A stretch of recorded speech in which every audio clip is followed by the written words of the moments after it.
आजकल सभी धार्मिक ग्रंथों को उपदेश माना जाता है, तो क्या हमें ये मानना चाहिए कि रामायण महाभारत में भी कहानियां गढ़ी गई हैं? शायद राम थे, मगर जो बाकी चीजें लिखी गई हैं। देखिए, 6-7 हजार साल पहले 100,000 लोग लड़े या 10,000 लोग लड़े, इससे कोई फर्क नहीं पड़ता। वो जंगल में पिकनिक मनाने नहीं गए थे, जैसा कि कुछ टेलीविजन धारावाहिक दिखा रहे हैं कि राम सीता वो सब कर रहे हैं।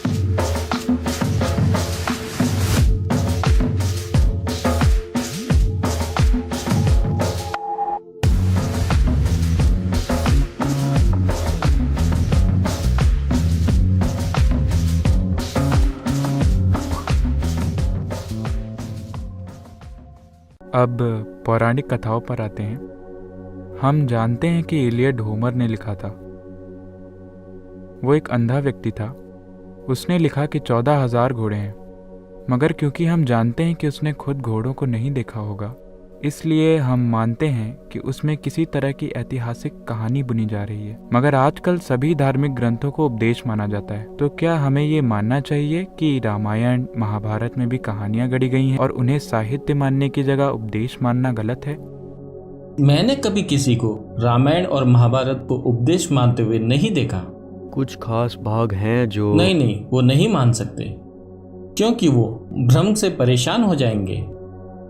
क्योंकि महाभारत में हर तरह के लोग हैं, बेहतरीन लोग, बुरे से बुरे लोग, इनके बीच हर तरह के स्त्री पुरुष उसमें हैं। 1 लाख से ज्यादा चरित्र उसमें हैं। उसे आप उपदेश कैसे मान सकते हैं? आपने कहानी बुनने की बात करी। मैं नहीं जानता कि आपने यूथ एंड ट्रूथ की बायलाइन देखी है कि नहीं। ग्रंथों की गंभीरता से नहीं, गपशप करते हुए मजे में, क्योंकि गपशप हमेशा भरोसेमंद रही है। इतिहास में कभी किसी ने ऑफिशियल बातों पर विश्वास नहीं किया। आधिकारिक बातें चाहे जो भी हो, लोगों ने अपने आसपास अपने दोस्तों रिश्तेदारों से पूछा क्या हुआ। जब 5 लोगों ने 5 बातें कही तो लोगों ने इसमें से थोड़ी सी सच्चाई निकालने के लिए अपनी बुद्धि का प्रयोग किया, मगर लोगों ने हमेशा आधिकारिक बातों से ज्यादा गपशप पर भरोसा किया है। सिर्फ आज नहीं, हमेशा से। लेकिन ये देखते हुए कि इस गपशप से सत्य इतना बदल सकता है कि वो हमेशा के लिए खो जाए, तो क्या आपको लगता है कि ये चिंताजनक है? देखिए, पहले तो आप ये पूछ रहे हैं क्या ये वास्तव में हुआ?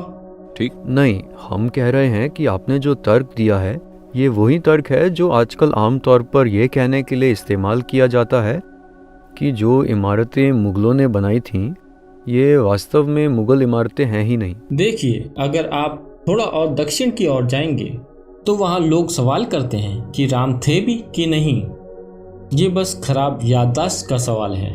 जब पूरा देश हजारों सालों से इस बारे में बात कर रहा है, अब समस्या ये है कि आप बोले गए शब्दों से ज्यादा विश्वास लिखे हुए शब्दों में करते हैं। सारी समस्या यही है। आपको समझना चाहिए कि एक मौखिक संस्कृति है। हमने हमेशा बातें करते हुए लोगों के पास सबसे महत्वपूर्ण चीजें पहुंचाई हैं। आप उसे महत्वहीन मान सकते हैं क्योंकि वो लिखा हुआ नहीं है, मगर कोई भी उसे लिख सकता है। अब लोगों ने उसे लिख लिया है, अब वो एक लिखित शब्द है। मगर अगर अब कोई सवाल करता है कि राम वास्तव में थे या नहीं, एक जगह नहीं, इस पूरी संस्कृति में अगर हर कोई एक ही कहानी की बात करता है, थोड़े बहुत फर्क के साथ, इसे सभी लोगों द्वारा नहीं बनाया जा सकता। तो मेरे ख्याल से इलियाद का उदाहरण देते हुए भी उन्होंने यही बात कही कि ट्रॉय का युद्ध जरूर हुआ होगा, मगर होमर का कहना कि 14,000 घोड़े वहां थे, यह साफ तौर पर सच नहीं है। शायद राम थे, मगर जो बाकी चीजें लिखी गई हैं। देखिए, हम आखिरकार भारतीय हैं। हमने शून्य का आविष्कार किया है।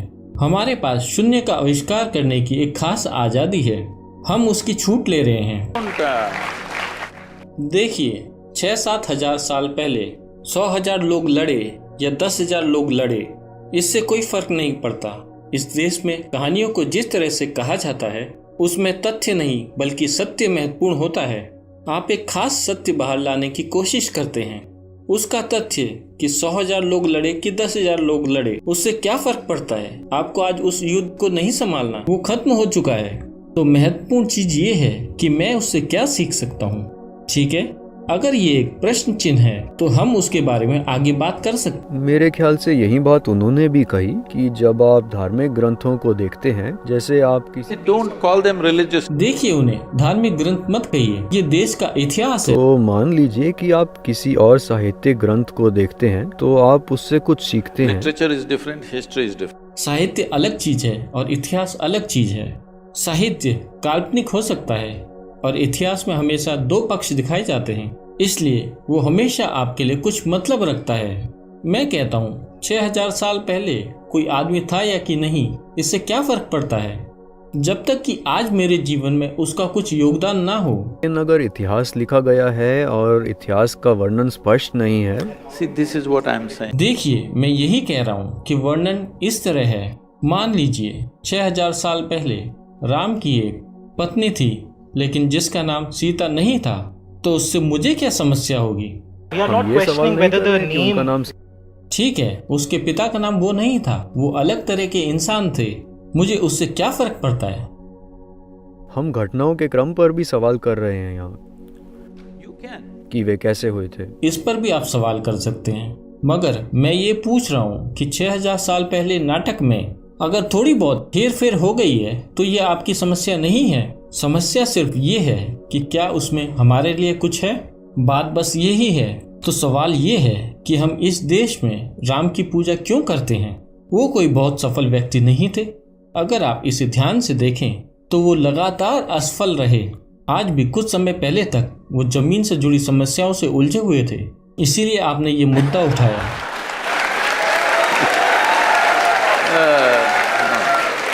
मगर ये आज की ही बात नहीं है। अपने जीवन की शुरुआत से ही वो लगातार मुसीबत मुसीबत और मुसीबत में ही रहे। देखिए, राजा बनना उनका अधिकार था। 17 या 18 वर्ष की उम्र में उनका राज्याभिषेक हो गया। उन्होंने एक राजकुमारी से विवाह किया और 1-2 साल के अंदर ही उन्हें जंगल भेज दिया गया। वो जंगल में पिकनिक मनाने नहीं गए थे, जैसा कि कुछ टेलीविजन धारावाहिक दिखा रहे हैं कि राम सीता वो सब कर रहे हैं। नहीं, ये उन्हें राज्य से, सत्ता से, हर चीज से बाहर फेंकना था। इन सब से ही कोई व्यक्ति टूट सकता था, मगर वो वहां बस गए। मगर राम एक शंकालु व्यक्ति भी थे। जब सीता उनके पास वापस आई तो पहले उन्हें अग्नि परीक्षा देनी पड़ी। पहले वो आग से गुजरी। We will come there. Don't jump. First, let's kidnap her now. आप कूद कर वहां मत पहुंचिए, पहले सीता का हरण तो होने दीजिए। देखिए, अब आप चीजों का क्रम बदल रहे हैं।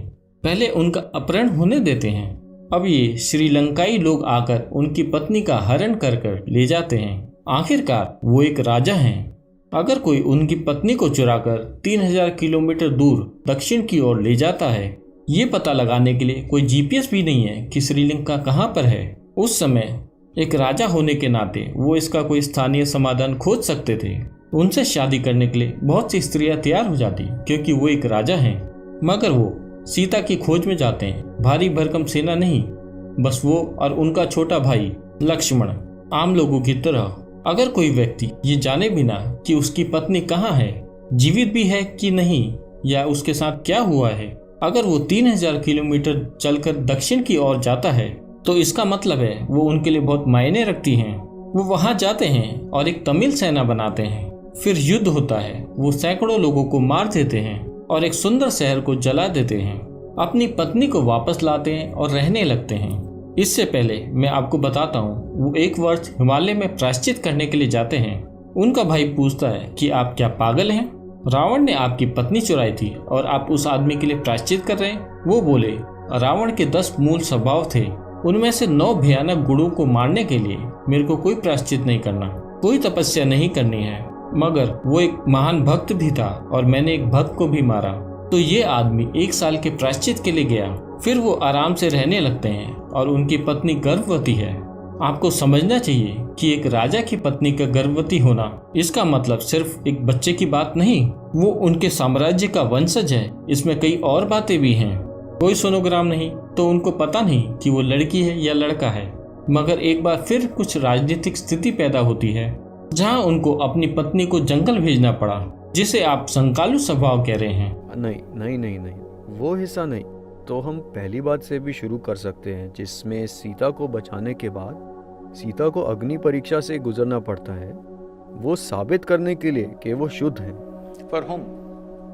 ताकि दूसरे लोग स्वीकार कर पाएं, क्योंकि राम को इससे बहुत फर्क पड़ता था कि लोग उन्हें कैसे देख रहे हैं। जब राम वापस आए तो उनके राज्य के किसी धोबी ने कहा, मैं राम की तरह नहीं हूँ जो ऐसी स्त्री को अपने घर में रखूंगा जिसकी कोख में शायद किसी और का ही बच्चा हो सकता है।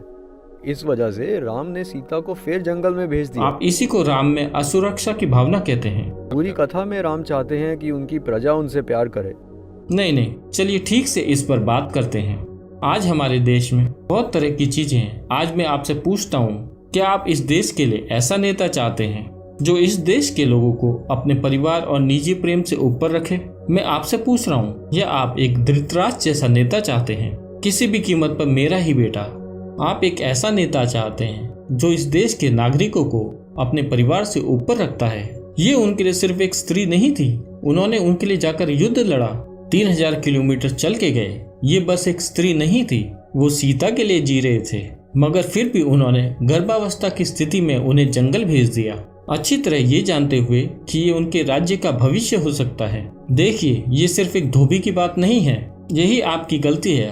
आप इन चीजों को शाब्दिक अर्थ में ले रहे हैं। एक धोबी ने कहा, यहाँ इसका मतलब है कि आम लोग बातें कर रहे थे। आम लोगों का राजा पर से विश्वास उठ गया है कि वो कहीं से कोई स्त्री ले आए और हमारी रानी बना दिया, क्योंकि रानी को राज्य की माता के रूप में देखा जाता है। हम ऐसी स्त्री को माता के रूप में नहीं देखना चाहते। वो यही कह रहे हैं कि वो कहीं जाकर किसी और दूसरे आदमी के साथ रह चुकी है।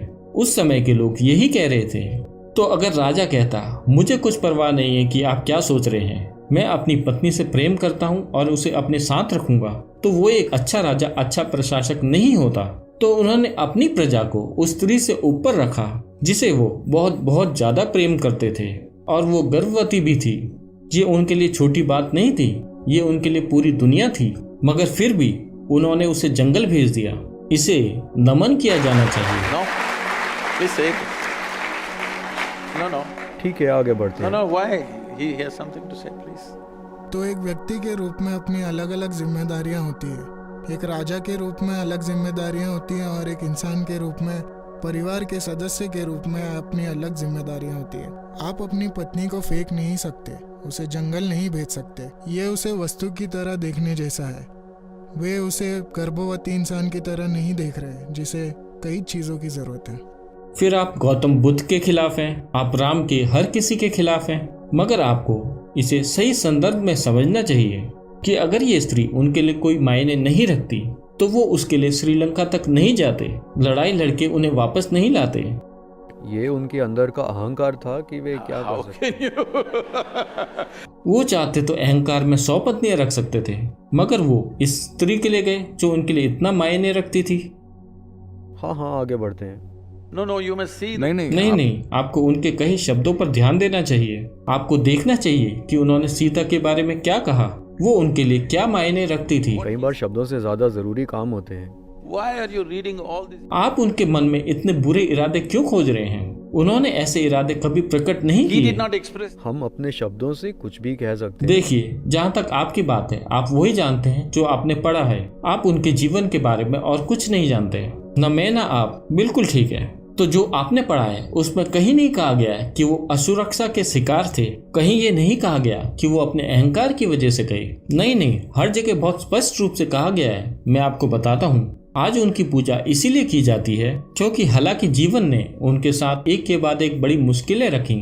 राम ने कभी नाराजगी नहीं दिखाई, नफरत नहीं दिखाई, कभी क्रोधित नहीं हुए, वो वैरागी भी नहीं बन गए। उन्होंने जीवन भर में अपना निजी दुख और तकलीफ दिल में रखते हुए अपना हर कर्तव्य पूरा किया। वो उस दिन तक अपनी प्रजा के लिए सबसे बेहतर काम करते चले गए। अगर इसे आप अहंकार का दोष मानते हैं तो